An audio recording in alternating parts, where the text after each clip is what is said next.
welcome back to another episode of Combat X with Alan Dawson, brought to you by Swerve Combat. You can catch us on the Roku channel 243, on Fubo, Vizio, Sling, and Prime Video. And if you're catching us on YouTube, please throw us a like, hit subscribe, because it helps us continue to grow the channel, and it means we can keep on bringing in big name guests like my next one. He's a combat veteran with extensive experience in MMA with Bellator. He's a literal veteran as a Marine, and he's the BKFC light heavyweight champion. This is Combat X, Mike Richman. Welcome to the show, champ. How you doing?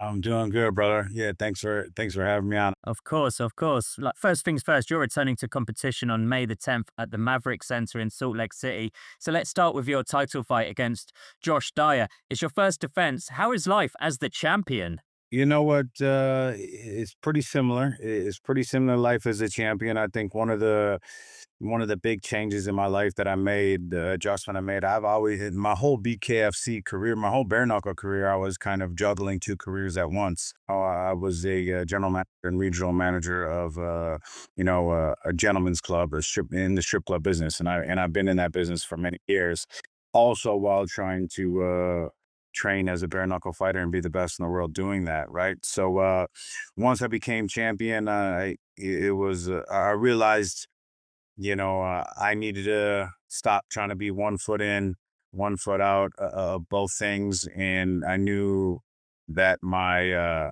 prize fighting career is on the tail end, with my age and all the battling, I know I still got some great action left. But I was done juggling. I was done juggling the two and all the stresses that come with that. So I stepped away from that business and I focused solely on the fight career, meeting more training sessions, and most importantly, more rest. Sleeping well, sleeping better, going to bed earlier than going to bed crazy late at night and other business. So I feel good. I feel great. So I look forward to that. You took the belt off of Jared Warren in Florida. It was a brilliant first round knockout. What's your recollections of the finishing that fight, the mood in the locker room? Did you have celebrations in this gentleman's club? That particular night we went to, I have a lot of friends in the industry, a lot of good friends. And that night, Hollywood, Florida, in Tootsie's Cabaret is like North Miami area of Florida. And I know the man that runs it. And he took care of us really well that night. And we all hung out and we had a great time. And all my friends, family, fans, even that we'll get to later, even Josh Dyer came and kicked it. And me and Josh Dyer have hung out on several occasions, which makes this fight unique, right? But yeah, we hung out at the strip club at Tootsie's Cabaret down in North Miami. Yeah, it was awesome. Do you think the rise of like OnlyFans and apps like that, have they affected the gentleman's club business at all? I don't think so. I'm sure there's a little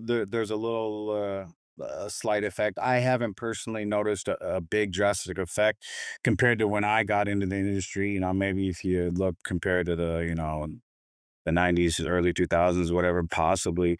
I don't see it because at the end of the day, people still want the physical interaction, being right in front of someone, so that you can't beat that. But no, yeah, I would say no, I don't think so. People are still gonna do both. Yeah, you're on a 2-fight winning streak now, looking to make it 3 in a row against Dyer. What do you think fight fans can expect on May 10th? Because when you win by knockout. If there's one thing we can be sure of, is that Mike Richman brings it on fight night. So is Josh Dyer in trouble? Is this going to be another knockout highlight to add to your reel? You know what? I think it's fair to say that everyone that I fight is in trouble and they're in for danger, right? And you fight someone like my friend Josh, he brings it too. I don't know if any of his victories are via decision. I think all of his might be finishes too. So we bring the action. Our styles are a little bit different, but we both bring the action. We both hit hard. But yeah, anytime you fight me, it's a dangerous fight for you.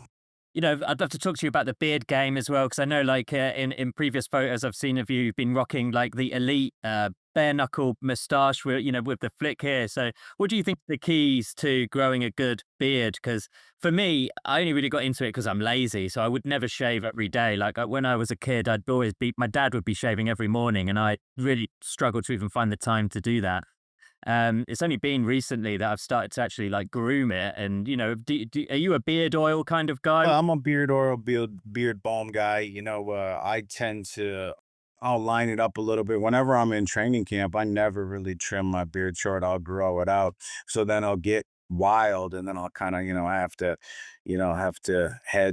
trim the hedges, excuse me.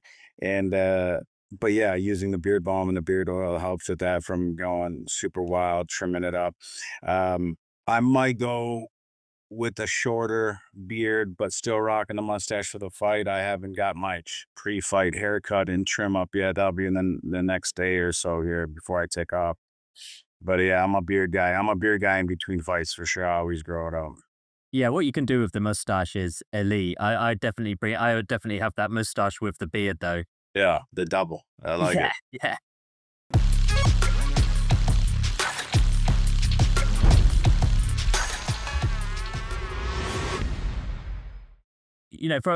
From like a nonsense question to a somewhat serious one. How long did you serve the US as a Marine? I served in the Marine Corps for 4 years active duty when I was in January 2004 to January 2008. And I did three combat tours, the deployments to Iraq in 2005, 2006, and 2007. Sometimes it feels like yesterday, and then sometimes it feels like forever ago, another lifetime. But um, what's awesome about it is I still have really close friendships with a lot of the Marines. They still visit. Everyone tries to come and make it to every fight.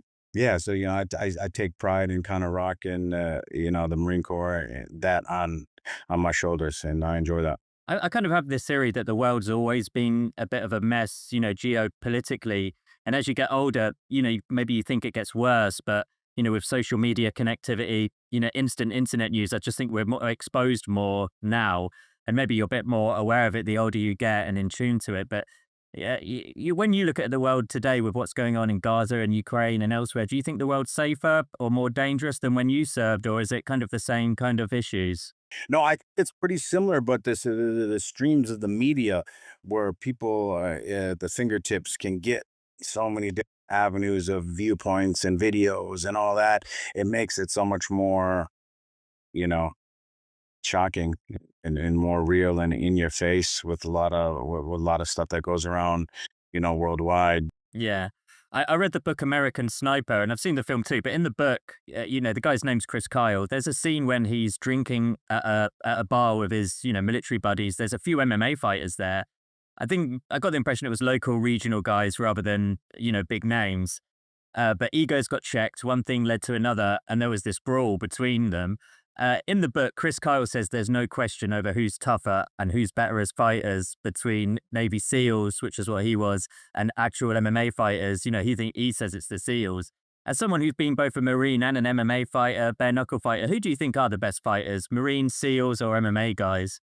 Well, I think when you put it into the terms of utilizing weapons of opportunity and it's a life or death scenario, they're trained for close combat, not whether it be mid range, whether they need to use their sidearm or a rifle. But when they get into the real ranges of, hand to hand, they're going to be looking for weapons at opportunity. They're going to fucking stab you in the eye with broken glass, knives, whatever.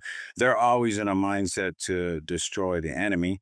Where I think professional trained athlete, fighter, combat athlete is just, they're strong. They're now if you mix the two, that's why I think Tim Kennedy, someone like a Tim Kennedy or others there they got the best of both worlds. Not only do they know the military aspect of things, but then they also know the fighter aspect of it. It's tough to say in that regard. If they said if you put a bunch of the top tier MMA fighters versus top tier operators and you didn't provide any weapons and it was just hand to hand, the MMA fighters are gonna fuck up. They're gonna fuck them up. Now, if you put them in a group and there's weapons of opportunity anywhere, any placement, beer bottle, this, that, whatever, and weapons are involved, that's when the SEALs dealt the tier one assets. Those tier one guys are gonna have the advantage. Yeah, that's a great way of putting it. 'Cause I mean, I didn't read the book for you know, it must have been 10 years ago that I read it, but I do think they were playing pool. So maybe a pool cue was involved at some point. Pull cues, balls, everything. Their mind's going to, how do I destroy the enemy quickly, fast, in a hurry? Or how do I subdue it, get them, you just put them down for the count?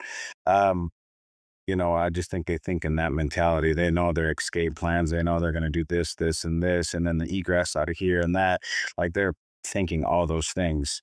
Yeah, when it goes to just, if you just put them in you put them in a ring and it's 5-on-5. You got fighters versus tier one assets, and it's just a hand-to-hand combat in a controlled environment. I think your high-end fight, your top elite fighters are going to win. Circling back to more regular fight stuff with this dynamic with Dyer, you know, it sounds like you guys know each other pretty intimately and well. So like, is there going to be no surprises? You know, with Dyer and for him, no surprises with you on fight night. Yeah, he's the first fighter that I've fought. Warren, I knew him and we were friendly and an acquaintance and we knew each other and there was always friendly friend type behavior between us. Where Dyer, I've actually kicked it with Dyer several times, had drinks, hung out. He came, hung out at the strip club. Like we've hung out on several occasions, and had a fun time together. So I consider him a friend in that regard. So that makes it a little bit different. Now, I don't think we're professional enough to know that when it's time to get in the ring and when the ref says knuckle up and it's go time, we're going to try to take each other out. I want to stay champ. He wants us to make his dream to become champion. Those are things that we're both going after. And yeah, I think we're going to leave it all out there. And then when the fight's over, we'll hug it out.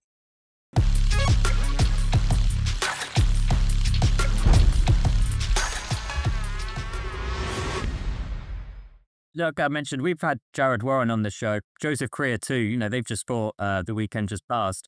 Warren blasted past Creer in a single round. A great way to bounce back after his loss to you. Did you catch any of that fight? Because, yeah, but he did say he wasn't going to look past Creer, but he did see a victory that night. You know, he was telling us that would tee him up for the winner of your fight and Dyer.